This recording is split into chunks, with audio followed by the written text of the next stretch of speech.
Ada pertemuan khusus dengan oligarki di IKN tanggal 11. Pertemuan di IKN itulah yang oligarki merumuskan bersama Jokowi bahwa ini yang harus dilaksanakan oleh Prabowo. Surat perintah Solo 13 Oktober yang lebih dahsyat dari Super Semar 66 dan lebih dahsyat dari Dekri Presiden 59. Bahwa perintah Solo 13 Oktober itu memang ditekan. Cita-cita Jokowi itu adalah menjadikan Prabowo boneka dan menjadikan Megawati sebagai pajangan. Itu cita-cita dia. Gibran itu adalah boneka generasi yang akan dipertahankan oligarki. Jadi komandan Gibran dan Jokowi itu adalah oligarki Pantai Utara Jakarta.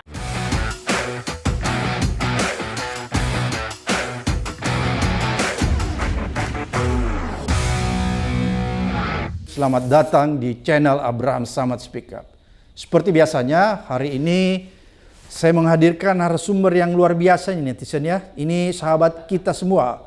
Bung Said Didu, Assalamualaikum. Waalaikumsalam Bung warahmatullahi Said wabarakatuh. Didu ini adalah manusia merdeka, mantan Sekjen BUMN. Jadi orang yang punya pengalaman ya, luar biasa di birokrasi Indonesia. Pak Said, ini kan ada yang merisaukan kita semua nih sebagai rakyat Indonesia. Tadinya kan kita lihat pidato Pak Prabowo itu sangat luar biasa ya, memperlihatkan bahwa inilah pemimpin yang sesungguhnya kuat dan punya integritas kuat juga ya. Dia kuat juga sebagai pemimpin, apalagi kalau kita lihat latar belakangnya tentara, militer, jadi strong ya gitu ya. Tapi ternyata tambah ke sini kita sudah mulai agak pesimis. Kenapa pesimis? Ini kok dia berulang kali bolak-balik ke Solo, Pak Said. Ya. Jadi seolah-olah kita ini rakyat biasa, ini kenapa nih Pak Prabowo selalu datang konsultasi? Atau konsultasi atau dia masih intervensi sama Jokowi atau gimana nih? Kira-kira apa yang terjadi di belakang layar ini Pak Said? Kan Pak Said kenal benar nih watak Prabowo ya, integritas Pak Prabowo. Bahwa sebenarnya dia orang yang kuat. Oke. Saya tidak pernah satu tim, tapi saya berbagai peristiwa saya mengikuti beliau. Oke. Saya ini kan di dalam birokrasi sejak Pak Harto sampai Jokowi. Orde Baru ya. Orde Baru sampai sampai Jokowi.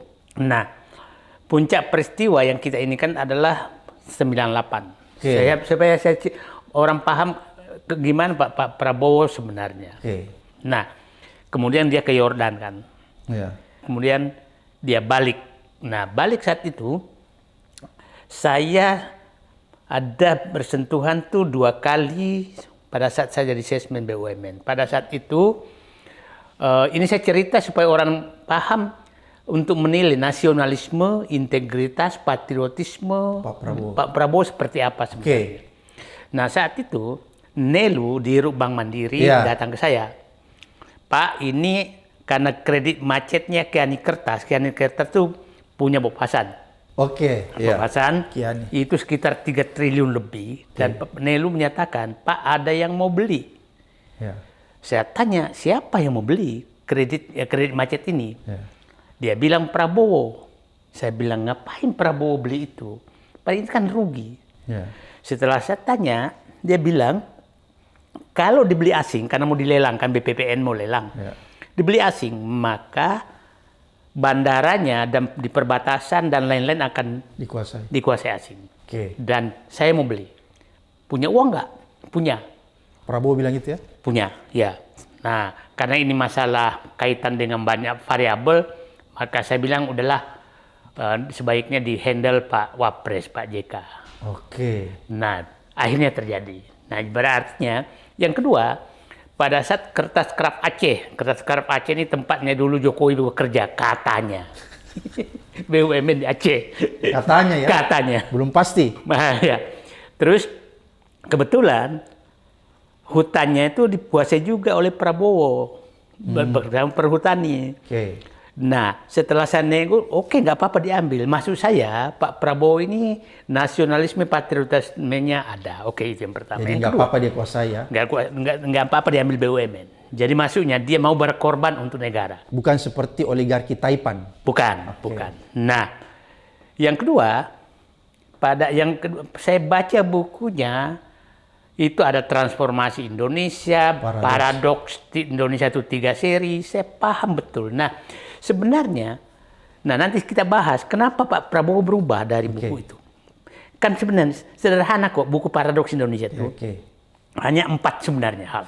Satu, Pak paradoks Indonesia itu menyatakan, Indonesia kaya tapi rakyatnya miskin. Itu kan paradoksnya.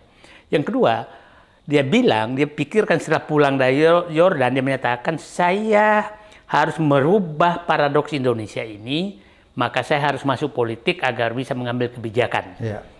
Nah, sehingga dialah Cawapres 2004, Capres 2009, 2014 Capres lagi, kalah lagi.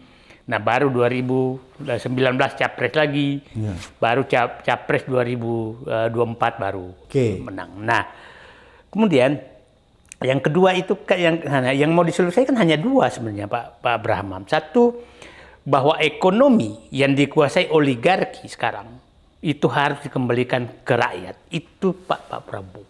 Nah, yang kedua, kedaulatan yang sudah dibeli oleh oligarki lewat pilkada, pilpres, pilgub dan lain-lain dibayar semua, itu harus dihilangkan dan dikembalikan ke rakyat. Nah, pertanyaannya malah kok terbalik dari buku itu. Ya kan, terbalik dari. Nah, kita lihat sekarang itu. Nah, jadi maksud saya, Pak Prabowo, kita harus mengkaji apa yang terjadi sehingga jangan sampai, saya katakan, berubah dia. Ya, jangan sampai paradoks yang dikaram itu merubah justru Pak Prabowo menjadi paradoks. Paradoks terhadap dirinya gitu. Iya. Itu kenapa sampai dia berubah Pak Said setelah pertemuan Solo? Oke, kita harus telusuri apa yang terjadi, Pak, supaya publik paham. Kita lihat bagaimana dinamika seakan-akan PDIP mau bergabung. Nah, ya kan? Udah ada nama menterinya 3, seakan-akan tinggal menunggu waktu. Dulu Abdullah Azwar Anas katanya, terus si Doli. Nah, terus kita lihat dinamika seperti apa. Kita lihat dinamika bagaimana dulu seakan-akan bargaining PDIP agar bergabung itu Anies tidak dicalonkan, jadi seakan-akan. Bargainingnya situ. Bargainingnya di situ. Oke, kau bergabung tapi Anies jangan jadi calon gubernur DKI. Nah, kita mulai dari situ. Terus tahu-tahu dan sebelum tanggal 10, kita harus ingat nih, tanggal 9 itu kan sampai tanggal 10 kan beredar nama-nama menteri kan. Nama menteri Prabowo. Dan saat itu kita masih melihat, masih rasional, masih bagus, masih lumayan lah. Nah, ingat yang publik dia harus paham, ada pertemuan di IKN tanggal 10-11, pertemuan presiden di situ. Dan saya dapat informasi ada pertemuan khusus dengan oligarki di IKN. Tanggal 11. Sebelum pelantikan Prabowo ya? Sebelum diturun perintah Solo. Surat perintah Solo istilahnya 13 Oktober.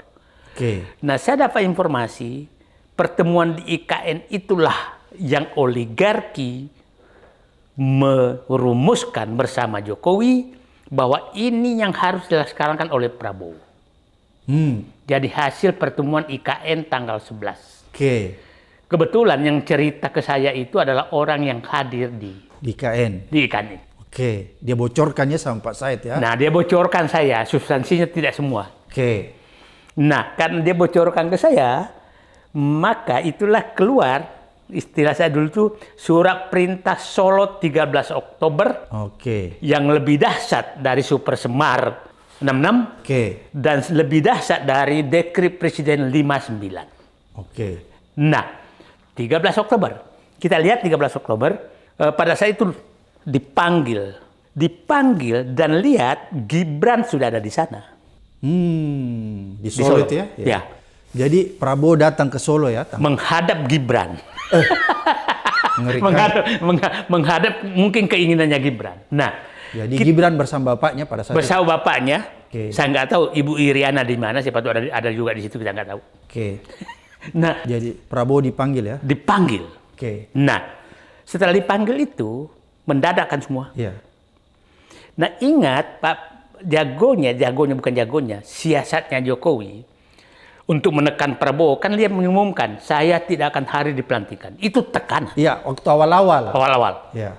Itu cara dia selalu begitu. Karena pada saat itu kan Prabowo memperlihatkan pidato yang luar biasa, sehingga dia kayaknya balas bahwa saya tidak akan hadir. Tidak akan hadir. Oke. Nah, disitulah jadi terjadi perebutan kekuasaan Pada saat itu ya. pada perebutan pengaruh. Sekarang, tanggal 13 Oktober Oke. pulang, itu kan 13 Oktober tuh hari Sabtu kan. Mulai melemah tuh. Tahu-tahu hari Senin langsung pemanggilan semua calon-calon menteri. Yang orangnya tidak punya kapasitas ya. Kapasitas. Dan ingat, publik harus mulai membaca apa yang terjadi dan siapa sebenarnya sutradara semua ini. Ingat, pada saat Jokowi pulang, setelah pelantikan, yang jemput Jokowi di Solo siapa? Luhut. Oke. Dan kawan-kawan. Dan yang diangkat-angkat di polisi itu kan, Ya. Datuk Thohir. Oke. Oh, oligarki ya? Ya. Jadi oligarki yang jemput Jokowi di Solo ya? Ingat, Para oligarki ya? ya, pada saat pengumuman calon menteri, calon wakil menteri, tidak ada namanya Dewan Ekonomi Nasional. Iya benar. Setelah dijemput di Solo, Tiba-tiba ada. tidak, besoknya diumumkan. Ada Dewan Ekonomi Nasional. Yang diketuai oleh Luhut. Nah, terus Oke, menarik nih. jadi sekarang kita harus bahwa sebenarnya ini adalah perebutan kekuasaan baru terjadi sekarang. Berarti Pak Prabowo ini sedang disandra oleh Jokowi ya? Kira-kira begitu? Itu ada 3 kemungkinan. Oke, apa tuh? Satu, dan saya tidak berharap ini terjadi, bahwa ini adalah membagi kekuasaan. Oh, bagi-bagi. Yang tidak harus dilakukan. Oke. Yang kedua, bahwa ini tersandra. Oke. Yang ketiga, ini masih taktik Prabowo. Taktik perebutan kekuasaan. Sedang berstrategi perebutan kekuasaan. Oke. Lagi permainan ya? Permainan. Oke. Nah, saya sekarang tadi kan 3 alternatifnya, bahwa memang dia tersandra oleh Jokowi. Ini tadi strategi. Yang ketiga adalah bahwa terjadi perebutan kekuasaan. Oke. Tersandra dengan Jokowi, ini kita harus bahas dengan karena saya punya informasi banyak, jadi saya bisa membahasnya. Nah, tersandra oleh Jokowi, itu menurut saya kita harus baca bahwa itu adalah tersandra oleh oligarki. Oh, jadi yang menyandra Pak Prabowo ini Jokowi dan oligarki? Ya. Jokowi disandra oleh oligarki, dan oligarki, itu begini. Kita harus tahu, kepentingan Jokowi adalah ingin menjadi Raja Jawa. Kepentingan oligarki adalah ingin menguasai Raja Jawa. Supaya dia bisa menguasai sumber-sumber ekonomi. Nah, ini terjadi simbiosis yang sangat bagus selama 10 tahun. Simbiosis mutualisme ya? Mutualisme antara 2 kepentingan. Oke, kujadikan kau Raja Jawa. Selamanya. Dengan anak-anakmu dan cucu-cucumu. Tapi serahkan isi Indonesia kepadaku. Kira-kira begitu. Serahkan semua sumber ekonomi. Sumber daya alamnya semua diserahkan. Sumber daya alam. Termasuk PIK diserahkan. Termasuk diserahkan. Nah, jadi simbiosis ini yang terjadi. Nah, pertanyaannya, Prabowo apakah akan menjadi pihak ketiga terhadap 2 kepentingan ini? Oke. Kita berharap itulah, jangan sampai Prabowo jadi pihak ketiga. Kita berharap Prabowo melawan 2 simbiosis ini. Oke. Jadi kita harus membaca sedemikian rupa sehingga apa yang terjadi sekarang ini itulah perebutan kekuasaan. Nah, perebutan pengaruh juga mungkin ya? Ya itulah, tapi itu hanya satu cara. Nah sekarang kita lihat, yaitu, tapi kita mulai was-was karena semakin hari bukannya menunjukkan Prabowo semakin menunjukkan dirinya seperti saya katakan punya patriotisme, punya nasionalisme, punya rasa keadilan, mau mati bersama rakyat, itu makin berkurang. Apakah ini taktik apa tidak, kita nggak tahu. Mengalami perubahan ya? Mengalami degradasi. Degradasi. Nah, Padahal kita mau jangan Prabowo yang degradasi, di sana dong yang terdegradasi gitu kan.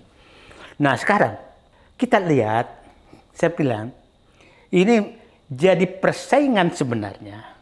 Jadi kalau kita baca bukunya Paradoksnya Prabowo, itu sebenarnya isinya 100% perubahan, tidak ada keberlanjutan. Oke.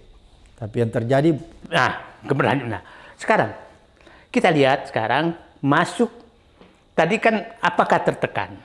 Sepertinya perintah Solo itu tertekan. Dan saya dapat informasi bahwa perintah Solo 13 Oktober itu memang ditekan. Prabowo ditekan oleh Jokowi. Ditekan. Kenapa bisa Pak? Padahal kan Prabowo ini orang kuat, tentara. Kita bisa menduga mereka 5 tahun sama-sama. Jadi Saling tahu kartu as masing-masing. saling sandra ya? Saling sandra. Oke. Nah, mudah-mudahan itu Mudah-mudahan tidak salah. jadi. Mudah-mudahan salah. Yang kedua adalah oligarki kelihatannya ikut menyandra. Oke, jadi berarti oligarki bersama Jokowi menyandra Prabowo. Ya, Oke. dengan caranya oligarki mengancam akan menggoncang ekonomi. Indonesia. Kenapa, Mas? Itulah kenapa pentingnya jangan sampai karena hampir semua impor di tangan oligarki. Dia tahan impor gula, impor beras seminggu, kacau ekonomi. Kemudian ekonomi pasar modal uang semua dipegang. Tapi kan bisa kalau Prabowo berani, ayo Jaksa Agung tangkap ini oligarki. Nah, periksa dia. Nah, problemnya menghadapinya begini. Rakyat, jadi begini. Nah, saya masuk.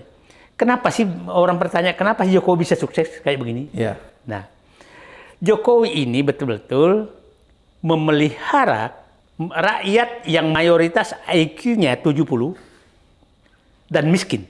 Itu yang dipelihara. Jadi dia sengaja ya? Jadi bilang mau Abraham Samad, Said Didu, mau Bambang ngoceh sampai Wijayanto. kapanpun terserah. Tidak ada urusan dia? Tidak ada urusan. Karena tidak bisa mempengaruhi rakyat di bawah. Kita nggak punya duit mempengaruhi. Kita nggak punya duit dan dianggap aja hiburan. Iya. Kita dianggap hiburan aja mereka. Jadi bagi mereka adalah bansos apa gitu itu aja yang dilakukan. Itu yang disebarkan kepada rakyat miskin dan Rakyat IQ miskin. rendah ya? IQ rendah. Oke. Nah itulah kenapa. Nah saya ayo sedikit nggak apa-apa nih. Iya. Itulah kenapa kita susah sekali menyadarkan rakyat. Karena rakyat itu 70% ada di TikTok dan Instagram. Iya. TikTok, Instagram itu tempat orang-orang sambil nunggu Gojek nonton. Tidak pakai otak sama sekali. Iya. Dan mereka bermain di situ. Dan itulah tempatnya Gibran dan kawan-kawan main. Nah, sementara, saya belok sedikit. Pak Prabowo pernah menyatakan, saya heran katanya, elit-elit ini datang di ruang AC podcast. Termasuk Pak Said ini. Termasuk Pak Said, Pak Abraham Samad, apa lain. Bambang Wijayanto. Bambang Wijayanto. Nah, Pak Presiden Prabowo yang terhormat, lewat forum terhormat ini saya sampaikan bahwa orang-orang, bersyukurlah orang-orang yang punya integritas ini mau membuat podcast untuk menjalankan rakyat. Memberi edukasi ya? Memberikan edukasi. Pak Abraham Samad, Bambang Wijayanto, Novel Baswedan, Refli Harun, dan lain-lain, Akbar Faisal, semua bikin podcast orang-orang yang tidak bisa dibeli.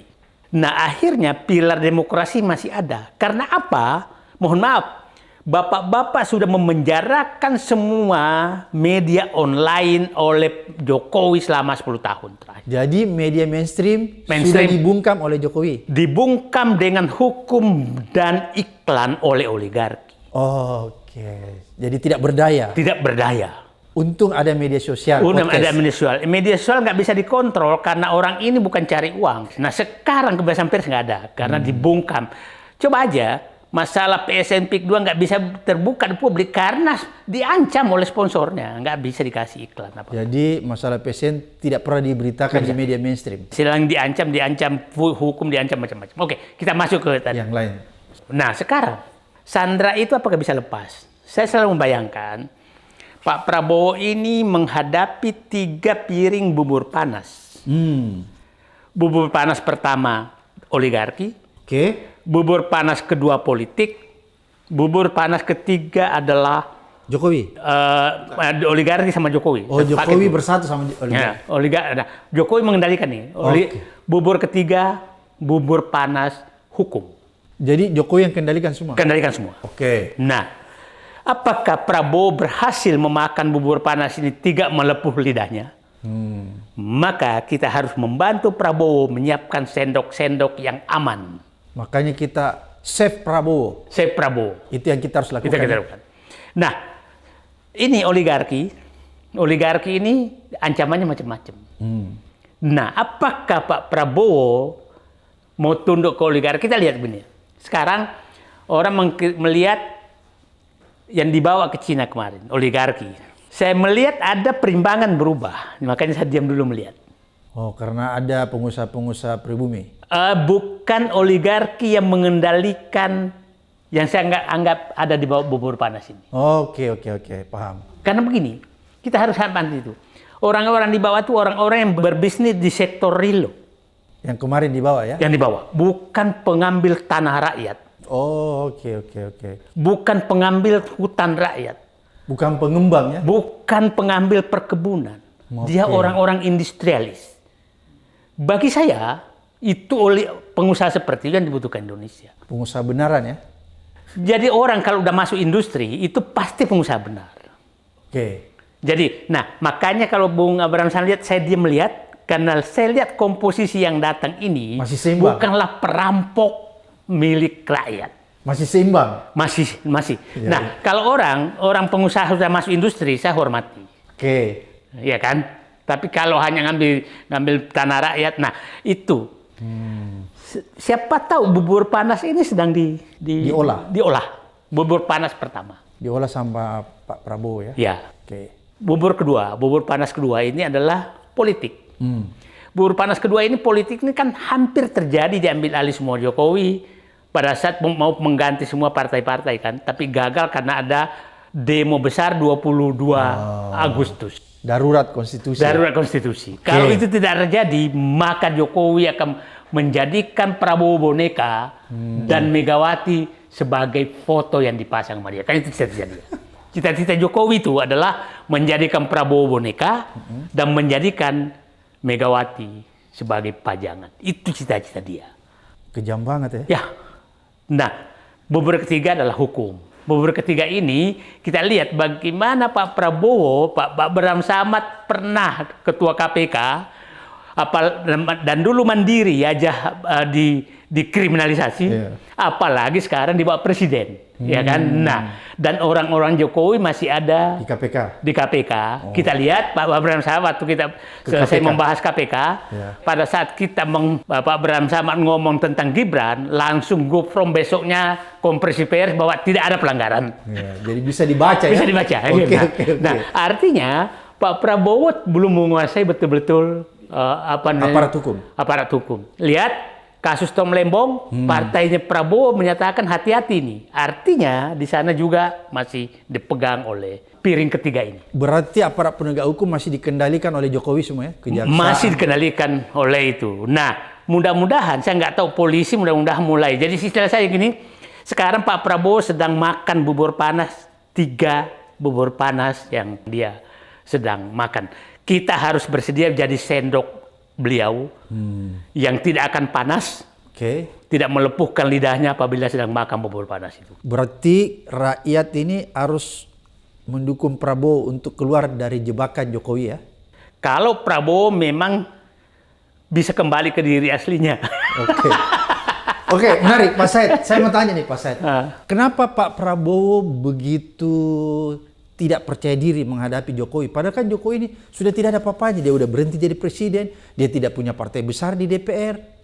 Nah, kenapa dia masih bisa cawe-cawe sejauh ini? Itulah menurut saya, kita harus meyakinkan diri bahwa Pak Prabowo jangan takut sama Jokowi, ada temanmu. Nah, sekarang temannya ini kan begini. Kelompok oposisi sekarang itu awal-awalnya pada saat dia kelihatan mandirinya, maka kelompok oposisi kan sikapnya satu. Dukung Prabowo tapi harus lepas dari Jokowi. Ya kan itu awalnya. Prabowo yes, Jokowi no, Gibran. No Gibran. Sekarang sudah mulai terpecah 3 loh posisi itu pendapatnya. Di kelompok oposisi ya? Oh ya. Satu dia menyatakan tetap kita mengharap Prabowo bisa kembali ke aslinya dan menjauh dari Jokowi. Kembali ke kita ya. Kitanya. Yang kedua sudah menyatakan apa benar Prabowo bisa kembali. Berarti ya, mulai ada yang ragu. Mulai ragu. Yang ketiga sudah ada yang menyatakan udahlah dua-duanya aja sekalian. Udah mulai begitu. Jadi sudah bahaya nih ya. Sudah bahaya. Jadi maksud saya Pak Prabowo harus menunjukkan agar kembali kompak lagi. Yang kedua, yang masalah. Ini suara partai belum pernah muncul. Oke. Apakah ada suara partai yang searah dengan pendapat mayoritas oposisi? Oposisi bahwa percaya Prabowo tapi tidak percaya Jokowi dengan Gibran. Ya kan? Nah, ini yang kita tunggu. Nah, sekarang yang kita tunggu ini kan idealnya kira-kira kan dulu PKS idealnya. Ya kan? ya kan? Nah, terus sekarang kita tunggu-tunggu PDIP juga belum keluar-keluar. Belum keluar kandang. Keluar kandang, masih bermanuver yang kata-kata masih soft, masih soft terus gitu kan. Nah, jadi PKS sudah nggak bisa diharap. Masih. Saya paham di sana faksinya masih ada. Oh, tapi terbelah gitu kan. Nah, tapi kan PKS juga udah harus melihat sekarang karena pengaruh Jokowi, walaupun dibukakan pintu oleh Prabowo, tapi Jokowi menutup pintu itu akhirnya tidak dapat apa-apa. Oh, iya kan?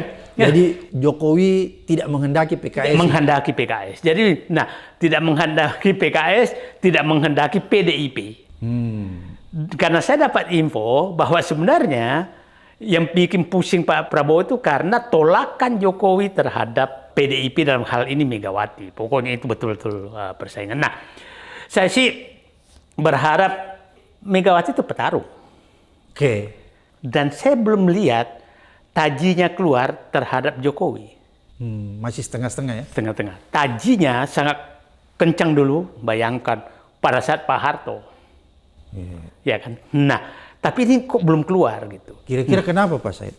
Saya berbagai analisis keluar bahwa mungkin juga sedang menghitung. Saya kan begini, Megawati PDIP ini jadi penentu nih. Kalau PDIP bisa mengakom satu arah dengan oposisi, maka PDIP menghadapi pilkada sepertinya bisa mengambil beberapa daerah. Oke. Tapi kalau dia terlambat, maka lewat juga. Jadi menurut saya ini hari-hari yang sangat penting bagi PDIP menunjukkan bahwa kami memang partai wong cilik yang melawan oligarki yang dipimpin oleh Jokowi, yang faktanya minta maaflah PDIP bahwa faktanya petugas partai kami ternyata menyengsarakan rakyat dan membagi-bagi tanah ke oligarki. Itu harus keluar dari PDIP.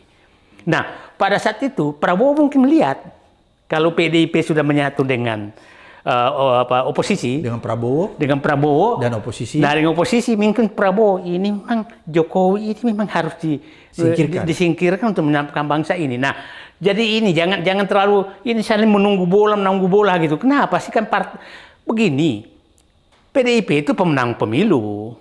Partai besar dan tahan uji. Kenapa sekarang menghadapi Jokowi kok menjadi, mohon maaf, banci kaleng? Iya. Itu masih ragu-ragu. Masih ragu-ragu terus. Nah, itulah kira. Nah, sekarang saya mau masuk, Mbak. Tadi kan yang kedua itu kan persaingan perebutan kekuasaan. Oke. Antara oligarki dengan Prabowo. Oligarki ini, Jokowi itu hanya alat oligarki. Oke. Boneka oligarki. Oke. Gibran itu adalah boneka generasi yang akan dipertahankan oligarki. Sudah dipersiapkan. Sebagai boneka. Sebagai boneka. Jadi kalau kita menganalisis itu, saya bilang, jalur kemarin menteri dengan wakil menteri dengan pejabat lain itu ada 5 jalur masuk.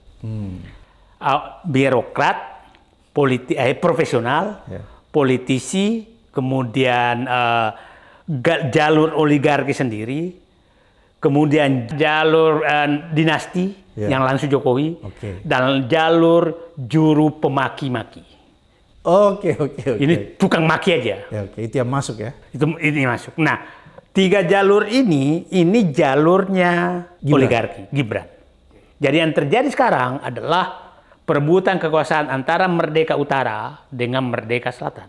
Oke, antara Gibran ya. Gibran. Yang simbol dari pantai utara Jakarta. Itu adalah pelaksananya di Merdeka Selatan dan Solo. Itu yang bernama Gibran dan Jokowi. Gibran Jokowi. Oke. Jadi komandan Gibran dan Jokowi itu adalah oligarki pantai utara Jakarta. Ya dulu Pak Said, berarti komandannya oligarki ini adalah Gibran dan Jokowi yang memainkan di lapangan. Bonekanya. Oh, bonekanya. Oke. Jadi Gibran, mungkin nanti Jan Etes juga. Jan Etes cucunya Jokowi. Iya. Dia itu persiapkan tuh. Nah, jadi kita harus membacanya Prabowo tuh menghadapi Oke. boneka oligarki yang Solo dan Merdeka Selatan. Yang kita harapkan, kita harapkan Pak Prabowo tuh kalau sudah bisa mengendalikan Cilangkap, Oke. TNI. Trunojoyo, Gedung Bundar, Kuningan, Oke. ini menyatu menghadapi Merdeka Selatan, itu baru bisa menang. Pertanyaannya, inilah bubur panas yang sedang Dihadapi Prabowo. Prabowo. Apakah Prabowo bisa segera membuat Cilangkap, Trunojoyo, Gedung Bundar sama Pejaten? Oh, BIN. Ya, Pejaten. 5 itu yang harus dikendalikan agar bisa menghadapi kekuasaan yang dikomandoi oligarki pantai utara Jakarta yang dilaksanakan oleh Jokowi dengan Gibran. Nah, jadi Pak Prabowo harus menguasai, saya ulangi, Cilangkap, Trunojoyo, Pejaten, Gedung Bundar, dan Kuningan. Oke. Nah, itu yang harus dikuasai. Ditambah satu, ketua-ketua umum partai politik. Kalau memang nggak ini, itu harus dikuasai juga. Dan 6. Oke. Itu 6 yang harus dikuasai. Kalau dia sudah kuasa itu, baru dia boleh menyingkirkan perlahanan kekuasaan Jokowi dan Gibran. Ya, itu yang ini kan. Nah, saya sih berharap ini bisa terjadi semua apabila PDI Perjuangan keluar kandang untuk menyelamatkan bangsa. Kita harus hormati Pak Abraham lah. Okay. Kalau lepas orang suka apa tidak suka, kalau Megawati tidak ada dan tidak bertahan mempertahankan konstitusi, maka memang bangsa ini kemungkinan sudah dihancurkan oleh Jokowi. Kita harus kita harus akui ya. Kita harus akui. Okay. Suka apa tidak suka, itulah faktanya. Gitu. Oke. Berarti sekarang syaratnya bahwa kalau mau menyelamatkan Prabowo, save Prabowo dari cengkraman Jokowi dan oligarki, Ibu Mega harus keluar dan PDIP dari kandang. Nah, maksud saya juga komunikasi sama teman-teman di sana. Oke. Saya mengerti posisi politiknya, tapi saya bilang terlalu lama itu begini. Tidak mungkin kalau Anda terus pakeu. Menghadapi orang yang tidak punya etika, tidak punya moral, tidak punya landasan nasionalisme, maka Anda akan dimakan. Jadi jangan berharap bahwa timbul kesadaran dari geng Jokowi, Gibran, dan oligarki tidak akan memakan Anda. Tidak akan memakan Anda. Ingat, Pak Harto orang menyatakan dulu bahwa dia otoriter, tapi pernahkah dia menyentuh kehidupan oposisi? Enggak. Taufik Kemas bisa berbisnis, Megawati enggak pernah mau masuk ke situ. Jadi maksudnya dia enggak pernah matikan bisnis. Enggak pernah mematikan. Orang-orang yang kontrak pada Pak Harto dulu itu disekolahkan. Seperti Rizal Ramli. Itu kan orang-orang yang ini semua pas pulang. Jadi tidak pembunuh. Tidak dibungkam. Nah, sekarang coba aja Pak Jokowi lah. Mahasiswa itu langsung dibungkam. Langsung dibungkam dengan bukan dengan ancaman saja, dengan uang gitu kan. Rusakan semua. Jadi maksud saya, ini harus menghadapi taktiknya dia jangan sungkan. Karena dia nggak pernah sungkan. Tidak boleh ibu pakai ibu. Nggak pernah pakai ibu. Langsung dihajar. Langsung dihajar. Pak Abraham, saya sampai ingin, kok ada orang yang seperti ini kurang ajarnya nggak ketulungan. Jadi bayangkan ya, waktu anaknya mau jadi wali kota Solo, maka Megawati memberikan karpet merah itu dan mencoret kader terbaiknya. Ya kan? Waktu mantunya mau jadi wali kota Medan, itu dilakukan hal yang sama oleh Megawati. Tapi pada saat dia dapat, maka dia memunggungi dan melawan Megawati. Itu saya nggak masuk di akal sehat. Nggak masuk di akal sehat. Jadi kalau masih ada orang menyatakan orang ini baik, di mana baiknya? Mengkhianati orang yang membesarkan seluruh keluarganya loh dibesarkan. Tapi dilawan. Nah sekarang selalu orang menyatakan di balik itu, dia balik begini sekarang, bahwa seakan-akan dia melawan Megawati terhadap hal-hal yang dilakukan oleh partainya untuk memperbaiki bangsa. Itu dilakukan itu. Ya kan? Itu selalu. Nah, itu di elit selalu dikatakan itu. Untung ada Jokowi katanya. Karena kalau enggak ini berkuat. Kalau memang itu artinya kebijakan Jokowi untuk rakyat dong. Tapi faktanya kebijakan Jokowi yang meninggalkan PDIP semua untuk konglomerat. Untuk kepentingan oligark ya? Kepentingan oligark. Tidak ada untuk rakyat. Terus di mana Anda bisa membenarkan bahwa justru Jokowi mengoreksi PDIP? Jadi nggak benar ya? Nggak benar. Itu adalah kamuflase yang dilakukan pendukungnya. Bahwa seakan-akan untung ada Jokowi melawan PDIP sehingga negara ini lurus. Ini apa? Dibalik-balik ya? Dibalik-balik. Oke, berarti kalau begitu Pak Said, apa yang kita harus lakukan bahwa kita harus bisa memisahkan ya antara Prabowo dan Jokowi agar supaya Jokowi tidak mencengkram terus Prabowo ini ya? Nah itu saya pikir saya juga diskusi dengan teman-teman di sekitar Prabowo. Nah mereka memang juga lagi sedang. Ini ada apa yang terjadi sebenarnya? Ada apa yang terjadi? Kaget juga mereka. Kaget sebenarnya. Dan kita harus juga mewaspadai. Siapa tahu Jokowi sudah menyusupkan orang ke sekitar Prabowo. Tapi saya melihat begini. Pendampingan Prabowo ke luar negeri itu kan didampingi oleh anaknya sama adiknya kan. Hasim. Sama anaknya langsung. Sama anaknya. Nah, artinya mudah-mudahan beliau sudah bisa mengisolasi dirinya dari pengaruh-pengaruh orang yang disusupkan oleh Jokowi. Karena saya punya indikasi, kan saya 2019 di situ. Dan saya sangat mencurigai satu orang yang ada di sekitar beliau yang sebenarnya adalah Jokowi. Jadi kemarin nggak dibawa ya orang itu. Nggak dibawa. Jadi maka itu Pak Said bilang masih ada harapan nih. Saya nggak tahu, siapa tuh sedang makan bubur panas. Oke, menurut kacamata Pak Said nih, Pak Said melihat masihkah kita bisa selamatkan Prabowo dari cengkraman oligarki dan Jokowi? Mungkin pertanyaannya demikian, bahwa makanya waktu saya bilang, saya pertanyaan sekarang, apakah Prabowo masih ada? Oke. Kalau maksudnya dengan hasilnya, kalau Prabowo masih ada, maka kita kelompok oposisi untuk menyelamatkan bangsa harus mendukung Prabowo. Jadi kita harus dapat jawaban dulu di sana. Pak Prabowo, Bapak masih ada nggak? Bapak masih mau berjuang nggak? Masih mau berjuang nggak? Gitu loh. Oh, jadi kita harus tahu dulu kalau Pak Prabowo masih serius berjuang, maka kita harus selamatkan. Kita harus selamatkan dia. Tapi kalau dia sudah tidak, terus kita mau berjuang kemana? Karena kita tidak ada pilihan.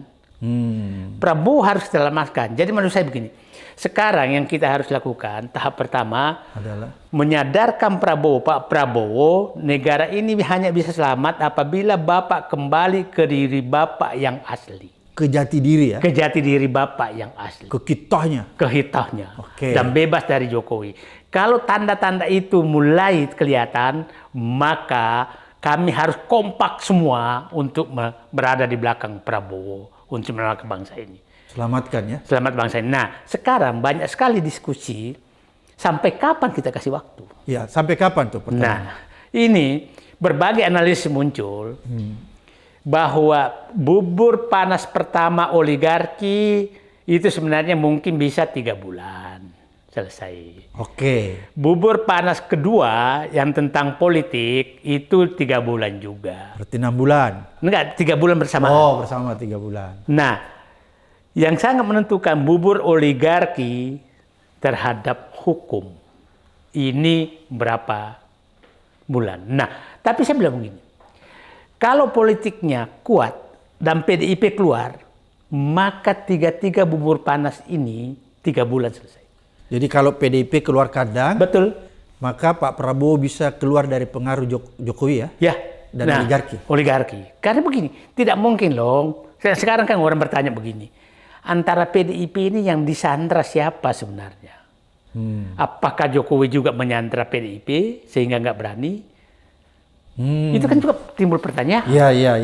Timbul pertanyaan. Ada analisis seperti itu ya? Ada analisis seperti itu. Tapi sebegini sih, kan Jaksa Agung PDIP. Dulu ya? Ya, maksudnya dia masuk dari situ gitu kan. Nah, berarti masih orang PDIP. Iya, masih orang PDIP gitu loh. Kenapa nggak berdaya? Kenapa nggak berdaya? Kira-kira apa tuh jawabannya? Ya, nah, saya belum bisa menganalisis ada apa kok nggak bisa gitu. Dan nah, jadi menurut saya ada kotak Pandora yang harus kita buka, yang kita belum bisa tahu apa yang terjadi antara PDIP dengan Jokowi. Oke. Sehingga memecatkan 3 di situ anggota partai, memecat anaknya 2 aja nggak keluar-keluar tuh. Kenapa sih nggak tegas? Padahal udah pindah partai. Iya. Ya, bikin kayak surat edarkan ke kami pecat nggak keluar-keluar tuh. Benar. Kan Bobi kan udah masuk Gerindra, ya kan udah clear gitu kan. Nah, kok nggak dipecat juga? Artinya saya sih berharap ada sesuatu yang harus jadi kita harus juga gini. Apa sih? Kenapa sih Pak Prabowo yang awalnya akan ketemu tapi nggak berhasil juga gitu kan? Nah, itu kan sesuatu. Nah, jadi ada kotak Pandora situ. Saya berharap sih kotak Pandora ini terbuka dan mengambil sikap sehingga konsolidasi Prabowo untuk menjadi jati dirinya melawan oligarki itu bisa dengan oposisi itu bisa terjadi. Oke, berarti kuncinya kita melihat nih dalam beberapa bulan ini kita menguji apakah kira-kira Pak Prabowo masih punya kekuatan berjuang. Kalau dia masih mau berjuang, kita selamatkan dia cepat. Kita selamatkan dia cepat. Jadi itu kira-kira kita kasih waktu berapa bulan, Pak Said? 4-5 bulan? Begini, ini dinamika politiknya tinggi. Jadi menurut berubah ya? Menurut saya sudah ada harus pemikir di sekitar Prabowo tuh, ini kita makan dia atau kita yang dimakan? Itu tiap hari itu berpikir. Jadi mendingan kita makan dia ya? Jangan sampai menyatakan 3 bulan, atau kita yang sudah dimakan 3 bulan lagi. Berarti menurut saya harus lebih cepat diselesaikan. Saya bilang tiap hari harus memakan bubur panas itu sehingga habis dan merdeka menjadi memimpin. Berarti Pak Prabowo harus cepat menyadari ini ya? Nah, saya dapat informasi, sabar 1 tahun. 1 tahun. Habis 1 tahun ini banyak sekali yang bisa diselesaikan mereka. Nah, sekarang kita lihatlah. Saya sih berharap ini bergeraknya Jokowi dengan gengnya ini kita harus tahu bahwa ada sumber pembiayaan. Ini juga harus ditutup. Oke. Harus sumber pembiayaan. Saya nggak tahu sekarang. Pasti yang terjadi, kita tahulah. Yang langsung punya perusahaan 35 biji dalam 5 tahun. Ya, kita tahulah judi online dekat ke siapa. Kita tahulah narkoba siapa. Nah, ini Pak Prabowo harus menutup semua sumber-sumber pembiayaan ini agar para termasuk oligarki periksa pajaknya, periksa ininya semua. Gampang itu diperiksa. Gampang diperiksa. Ya, kalau oligarki gampang sekali, periksa pajak udah dapat. Udah dapat semua. Jadi menurut saya uang haram yang dipakai nyogok rakyat, nyogok politisi, itu harus dikunci segera oleh Prabowo untuk mematikan persaingan Jokowi dengan oligarki. Itu salah satu. Saya berharap mulai sekarang itu juga harus kita lakukan. Nah, itulah saya bilang uang-uang haram itu segera ini kan oleh Jokowi. Dan udahlah, itu kalau polisi udah mau, gampang lah kalau mau itu. Kalau mau. Pak Said, masih ada yang mau disampaikan yang penting agar bisa menjadi renungan kita, bisa menjadi analisis kita, agar kita bisa segera menyelamatkan Pak Prabowo nih dari cengkraman oligarki dan Jokowi? Ya, saya pikir kita konsentrasi saja dulu bahwa satu, mengembalikan Prabowo ke aslinya. Dua, musuh kita sebenarnya adalah musuh bangsa ini adalah oligarki yang menjadikan Jokowi dan Gibran sebagai boneka. Dan yang kita harus selesaikan tadi, makan 3 bubur panas. Dan kesimpulannya, Pak, ini harus memakan bubur panas segera, bagaimana menguasai, menyingkirkan oligarki, bagaimana menyelesaikan masalah politik orang-orang parpol yang munafik-munafik ini. Yang ketiga adalah masalah hukum, dan saya berharap Pak Prabowo segera menguasai tadi 6, Cilangkap, Trunojoyo, Pejaten, Gedung Bundar, kemudian Kuningan dan Senayan. Itu harus dikuasai oleh Prabowo untuk membersihkan pemerintahannya. Dan menurut saya yang paling kita tunggu adalah PDIP muncul untuk menebus dosanya terhadap kadernya yang namanya Joko Widodo yang merusak negeri ini selama 10 tahun. Berarti kita segera berharap Ibu Mega mengambil satu tindakan untuk keluar dari kandang PDIP agar bisa turut serta bersama oposisi untuk menyelamatkan Prabowo dari cengkraman Jokowi. Kira-kira seperti itu? Ya, dan saya pikir kalau PDIP keluar itu, maka sikap oposisi yang mulai terpecah itu akan kembali satu bersama Prabowo menyingkirkan penguasaan oligarki dari bumi Indonesia sebagaimana yang dicita-citakan oleh Prabowo. Dan menyingkirkan Gibran dan Jokowi. Luar biasa nih netizen apa yang disampaikan Pak Said Didu, manusia merdeka, betul-betul mencerahkan kita, menuntun kita untuk melihat sebuah kebenaran agar supaya kita bisa tersadar dan bertindak melakukan sesuatu agar negara ini bisa terselamatkan. Sampai ketemu di episode berikutnya di Abraham Samad Speak.